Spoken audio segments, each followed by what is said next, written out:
Aziz yurtdoshlar, bugun men sizlarga juda muhim masalani tushuntirib bermoqchiman. Gap 1.500.000 so'm miqdorida pul olganlar, ijtimoiy yordam kompensatsiya. Bir martalik to'lov yoki shunga o'xshash mablag'lar bo'yicha paydo bo'layotgan savollar haqida ketadi. Hozir ko'pchilik odamlar menga pul tushdi. Endi nima bo'ladi? Bu pul qaytarib olinmaydimi? Keyingi oy yana beriladimi? Kartaga tushgan pul sabab boshqa yordamlarim to'xtab qolmaydimi deb xavotirda. Men bu videoda aynan shu savollarga oddiy, tushunarli va amaliy qilib javob beraman. Ma'lumot har bir oilaga, ayniqsa nafaqa yordam puli, subsidiya yoki kam ta'minlangan oila sifatida ro'yxatda turganlarga bevosita tegishli. Shuning uchun videoni oxirigacha ko'ring. Hoziroq kanalga obuna bo'ling va like bosib qo'ying. Chunki bunday xabarlarni vaqtida bilish ko'p odamni ortiqcha yugur-yugurdan, asabiylashishdan va xatolardan saqlaydi. Avval odamlar biror davlat yordami yoki bir martalik to'lov olsa, ko'pincha mahalla, bank, ijtimoiy himoya bo'limi yoki boshqa tashkilotlarga alohida borib aniqlashtirishga majbur bo'lardi. Masalan, kartaga 1.500.000 so'm tushsa, odam birinchi navbatda bu qaysi pul kim yubordi? Menga adashib tushmadimi deb o'ylardi. Ayniqsa yoshi katta onaxonlar, nogironligi bor fuqarolar, bolali oilalar va ishsiz qolgan odamlar uchun bu juda katta stress edi. Chunki ko'pchilikda bir qo'rquv bor. Agar davlatdan pul olsam, keyin tekshiruv kelib, siz noto'g'ri olgansiz qaytaring deb qolmasmikan? Endi vaziyatda eng katta o'zgarish shundaki, to'lovlar va yordamlar bo'yicha ma'lumotlar tobora ko'proq elektron bazalar orqali tekshirilyapti. Ya'ni oilaning daromadi, rasmiy ish joyi, pensiya yoki nafaqa olishi, mulki avtomobili, bankdagi ayrim tushumlari va boshqa mezonlar tizim orqali ko'riladi. Bu bir tomondan yaxshi, chunki odam har bir qog'ozni ko'tarib idora yurmaydi. Ikkinchi tomondan, odam o'z ma'lumotlarida xato bo'lsa yoki eski ma'lumot bazada turib qolgan bo'lsa, yordam olishda muammo chiqishi mumkin. 1.500.000 so'm olganlar uchun syurpriz deganda men eng avvalo shuni nazarda tutyapman. Bu pulni olgan odamlar endi o'z holatini tekshirishi, keyingi to'lovlarga ta'sir qiladimi yoki yo'qmi, hujjatlari joyidami, ro'yxatdagi ma'lumotlar to'g'rimi, shuni bilish kerak. Chunki ba'zi hollarda bir martalik tushum keyingi ijtimoiy yordamni avtomatik to'xtatmaydi. Lekin ba'zi hollarda oilaning umumiy daromad hisobida ko'rinib, savol tug'dirishi mumkin. Mana shu farqni odamlar aniq tushunib olishi shart. Men birinchi navbatda kimlar xavotir olishi kerakligini aytaman.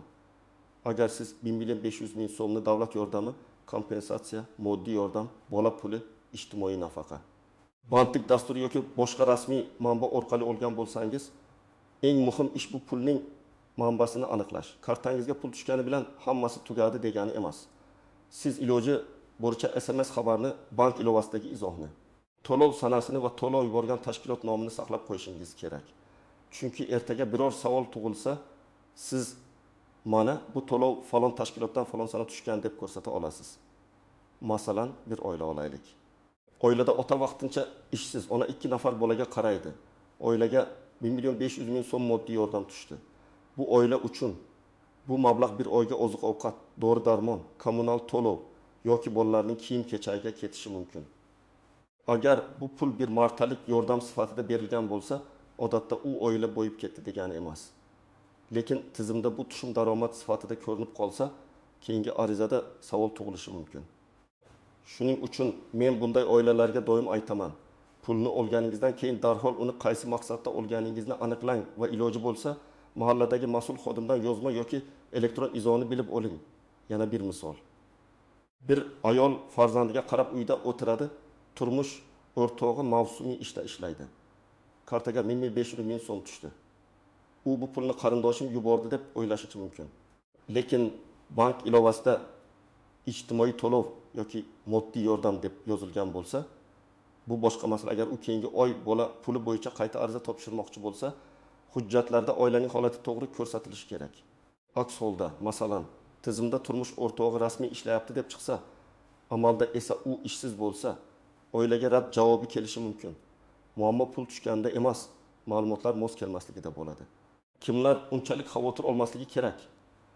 Agar siz pulni qonuniy, rasmiy va maqsadli tarzda olgan bo'lsangiz, masalan, ro'yxatda turgansiz, sizga to'lov tayinlangan, hujjatlaringiz to'g'ri, oilaviy holatingiz yashirilmagan. Daromadlaringiz bo'yicha yolg'on ma'lumot bermagansiz. Unda vahimaga tushish shart emas. Davlat yordami olgan odam jinoyatchi emas, aybdor emas. Aksincha, ijtimoiy yordamning vazifasi og'ir vaziyatdagi oilaga vaqtincha yengillik berish. Lekin men shuni ham ochiq aytaman. Menga pul tushdi. Demak, tekshirmasam ham bo'ladi degan fikr noto'g'ri. Hamma narsa hujjat va ma'lumot bilan mustahkam bo'lishi kerak. Raqam bilan tushuntiraman. Tasavvur qiling, oilaning oylik rasmiy daromadi 2000 ming so'm, oilada 5 kishi yashaydi. Bir kishiga o'rtacha 400 ming so'm to'g'ri keladi.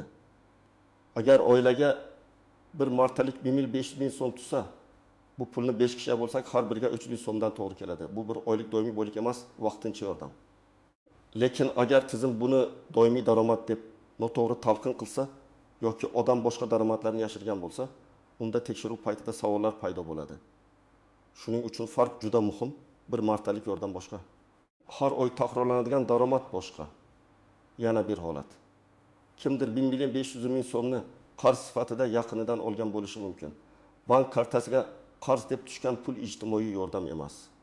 Lekin keyin ariza topshirganda bank tushumlari umumiy tahlilda ko'rinishi mumkin. Shunda odam bu mening daromadim emas, qarz edi deb tushuntira olishi kerak. Buning uchun oddiy yozma tilxat, qarz bergan odamning izohi yoki bank o'tkazmasidagi izoh yordam beradi. Ko'pchilik aynan shu joyda xato qiladi. Pul keladi, ishlatib yuboradi. Keyin esa uning manbasini isbotlay olmaydi. Endi istisnolar va ko'pchilik bilmaydigan nozik jihatlarga o'tamiz. Birinchi nozik jihat shuki, hamma 1.500 ming so'm bir xil ma'noga ega emas. Kimdir bu pulni moddiy yordam sifatida oladi, kimdir mehnat haqi sifatida, kimdir aliment sifatida, kimdir qarz sifatida, kimdir kompensatsiya sifatida, kimdir esa xato o'tkazma sifatida olishi mumkin. Miqdor bir xil bo'lgani bilan huquqiy ma'nosi boshqa-boshqa. Shuning uchun hamma olganlarga bir xil qoida deb o'ylash xato. Ikkinchi nozik jihat, oilaviy tarkib. Ko'p yordam turlarida faqat pul tushumi emas, oilada necha kishi yashashi, mehnatga layoqatli odamlar bormi? Nogironligi bor a'zolar bormi? Voyaga yetmagan bolalar soni qancha?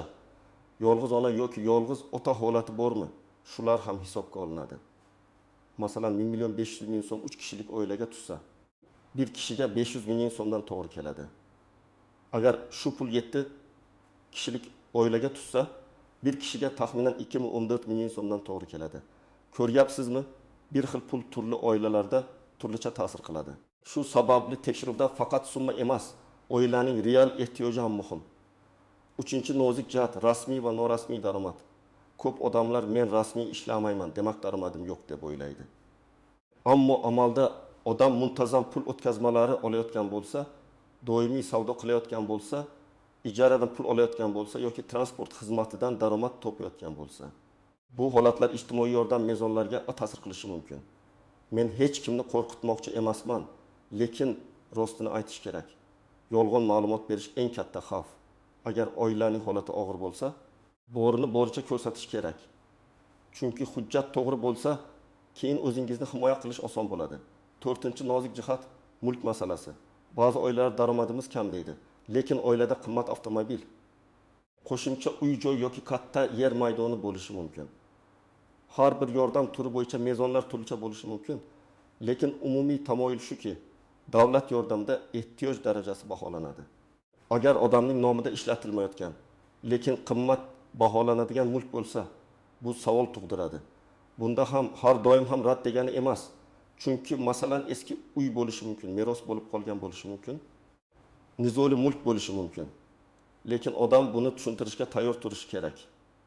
5-chi nozik jihat, xato o'tkazmalar. Agar kartangizga 1.500 ming so'm tushdi, lekin siz umuman hech qanday ariza bermagansiz, hech qanday ro'yxatda emassiz, to'lov izohi tushunarsiz, yuboruvchi nomi g'alati bo'lsa, bu pulni darhol yechib olib ishlatish to'g'ri emas. Birinchi navbatda bankka murojaat qiling, to'lov manbasini aniqlang. Agar pul adashib tushgan bo'lsa, keyin uni qaytarish masalasi chiqishi mumkin. Men bilmasdan ishlatib yubordim degan gap hamma holatda ham muammoni hal qilib bermaydi. Eng to'g'ri yo'l aniqlashtirish, yozib olish, shundan keyin foydalanish. 6-chi nozik jihat, firibgarlik. Hozir ijtimoiy tarmoqlarda bilmaga 500 ming so'm olganlarga yana qo'shimcha pul beriladi. Havola kiring, karta raqamingizni yozing.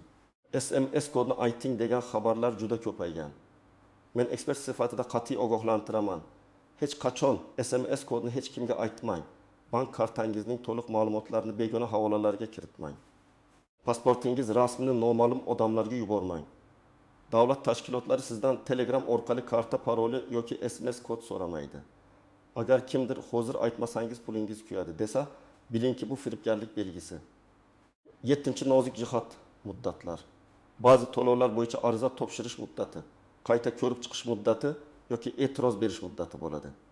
Odamlar ko'pincha rad javobi kelganidan keyin bir oy kutib yuradi. Keyin endi nima qilaman deydi. Aslida esa rad javobini olgan zahoti sababini bilish kerak. Sabab daromad yuqori bo'lishi mumkin, hujjat yetishmaydi bo'lishi mumkin, oila tarkibi noto'g'ri bo'lishi mumkin. Bazadagi ma'lumot mos kelmadi bo'lishi mumkin. Har bir sababning yechimi boshqa. Endi men sizga aniq qadamlarni aytaman. Birinchi qadam. Kartangizga tushgan 1000 mil, 5000 ming so'm bo'yicha bank ilovasidan yoki SMS xabardan to'lov sanasi, yuboruvchi nomi va izohini saqlab qo'ying. Screenshot qiling, lekin uni begonalarga yubormang. Agar bank ilovasida ma'lumot to'liq ko'rinmasa, bank filialidan yoki kol markazdan to'lov rekvizitlari haqida ma'lumot so'rashingiz mumkin. Ikkinchi qadam. Mahalladagi mas'ul xodimga yoki ijtimoiy himoya bo'yicha mutasaddiga murojaat qiling. Menga falon sanada 1500 ming so'm tushdi. Bu qaysi to'lov keyingi yordamlarimga ta'sir qiladimi? Ro'yxatimda hammasi to'g'rimi deb aniq so'rang. Savolni umumiy bermang. Masalan, pul tushdi, nima bo'ladi demang. Aniq ma'lumot bilan boring. Sana, summa, karta egasi, to'lov izohi.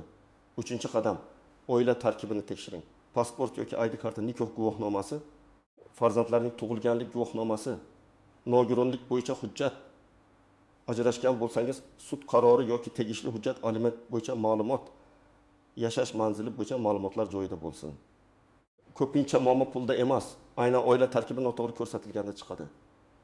Masalan, odam amalda alohida yashaydi, lekin ro'yxatda hali ham ota-onasining uyida turadi. Tizim esa uni boshqa oila tarkibida ko'rib, hisobni noto'g'ri chiqarishi mumkin. 4-qadam, daromadlaringizni oldindan tahlil qiling. Agar rasmiy ish haqingiz bo'lsa, maosh miqdorini biling. Agar mavsumiy ish qilsangiz, bu haqida izoh berishga tayyor bo'ling. Agar qarindoshlaringiz pul yuborsa, bu doimiy yordammi yoki bir martalik qarzmi? Farqini tushuntiring. Agar sizning nomingizga kimdir pul o'tkazib, keyin naqd olib ketayotgan bo'lsa, bunday holatdan ehtiyot bo'ling. Chunki karta sizniki bo'lsa, tushum ham birinchi navbatda sizning hisobingizda ko'rinadi. 5-qadam, agar rad javobi olsangiz, asabiylashmang, lekin jim ham turmang. Rad sababini yozma yoki elektron tarzda aniqlang. Nega rad bo'ldi degan savolga og'zaki javob yetarli emas. Sababni bilsangiz yechim topasiz. Hujjat yetishmasa to'ldirasiz. Ma'lumot xato bo'lsa tuzattirasiz. Daromad noto'g'ri hisoblangan bo'lsa izoh berasiz. Agar haqiqatan ham mezonlarga mos kelmasangiz, keyingi safar qaysi shartlar bajarilganda qayta murojaat qilish mumkinligini bilib olasiz. 6-qadam, firibgarlardan himoyalaning. Men yana bir marta takrorlayman. SMS kodini aytmang, karta parolini bermang, noma'lum havolaga kirmang. Agar sizga 1500 ming so'm olganlarga qo'shimcha syurpriz bor, ro'yxatdan o'ting deb xabar kelsa, avval rasmiy manbadan tekshiring. Rasmiy tashkilotning sayti, ishonch telefoni, mahalla yoki ijtimoiy himoya bo'limi orqali aniqlashtiring. Shoshilinchlik yaratish firibgarlarning eng asosiy usuli. Ular odamni qo'rqitadi yoki qiziqtiradi. Keyin karta ma'lumotini olib, pulni yechib ketadi. 7-qadam, hujjatlarni tartibga soling. Uyda alohida papka qiling. Unda pasport nusxalari, bolalar hujjatlari, daromad ma'lumotlari, bankdan olingan ko'chirmalar. Tibbiy hujjatlar, nogironlik ma'lumotnomasi, ijara shartnomasi bo'lsa, uning nusxasi, qarz bo'yicha tilxat bo'lsa, uning nusxasi tursin, bu oddiy tuyuladi. Lekin amalda eng katta yordam shu bo'ladi. Chunki masala chiqqanda odam hujjat qidirib yugurmaydi, hammasini bir joydan olib ko'rsatadi. 8-qadam, agar siz pulni haqiqatan ham noto'g'ri olganingizni bilib qolsangiz, buni yashirmang. Masalan, sizning nomingiz ro'yxatda qolib ketgan, lekin endi shartlarga mos kelmaysiz. Bunday holatda mutasaddilarga murojaat qilib, vaziyatni tushuntirish yaxshiroq.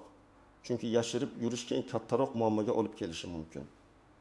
Har bir holatda tartib boshqacha bo'lishi mumkin, lekin asosiy qoida bitta. qonuniy yo'l bilan aniqlashtirish va yozma iz qoldirish. 9-qadam, oilangizdagi boshqa kartalarni ham nazorat qiling. Ba'zan pul erining kartasiga emas, ayolining kartasiga tushadi yoki bolaning nafaqasi onaning kartasiga keladi yoki bir oila a'zosining tushumi butun oila daromadi sifatida bog'lanadi. Shuning uchun faqat o'zingizning kartangizni emas, oila byudjetiga ta'sir qiladigan barcha rasmiy tushumlarni tushunib boring. Oilada kim qanday pul olayotganini bilmasangiz, ariza topshirishda xato ma'lumot berib qo'yishingiz mumkin. 10-qadam, har bir gapga ishonmang. Qo'shni menga aytishdi, hamma 1.500 ming so'm olganlardan pul qaytarilar ekan, desa bu hali haqiqat degani emas. Telegramdagi anonim kanal ertadan hamma tekshiriladi, desa bu ham rasmiy xabar degani emas. Men sizga tavsiya qiladigan yo'l, har bir muhim ma'lumotni kamida 2 rasmiy manbadan tekshiring. Bankdan bank masalasini, mahalladan ro'yxat masalasini, ijtimoiy himoya bo'limidan yordam masalasini, soliq yoki bandlik organidan daromad va ish masalasini aniqlashtiring. Azizlar, 1.500 ming so'm olganlar uchun eng muhim syurpriz shuki, bu pul shunchaki kartaga tushgan raqam emas. Uning manbasi, huquqiy ma'nosi, keyingi yordamlaringizga ta'siri, oilaviy holatingiz va hujjatlaringiz bilan bog'liq jihatlar bor. Agar pul qonuniy tushgan bo'lsa, vahimaga hojat yo'q. Lekin beparvo bo'lish ham mumkin emas. To'lov izoni saqlang, hujjatlaringizni tartibga soling, mahalla yoki mas'ul idoradan aniqlashtiring, firibgarlarga ishonmang va hech kimga SMS kod bermang. Men sizga ekspert sifatida shuni maslahat beraman. Bugunoq bank ilovangizni tekshiring. Oxirgi tushumlaringizni ko'rib chiqing. Oilaviy hujjatlaringizni bir joyga jamlang va agar tushunarsiz holat bo'lsa, rasmiy manbaga murojaat qiling. Shunda siz nafaqat bugungi pul bo'yicha, balki kelajakdagi yordamlar bo'yicha ham o'zingizni himoya qilgan bo'lasiz. Sizda ham 1.500 ming so'm tushganmi?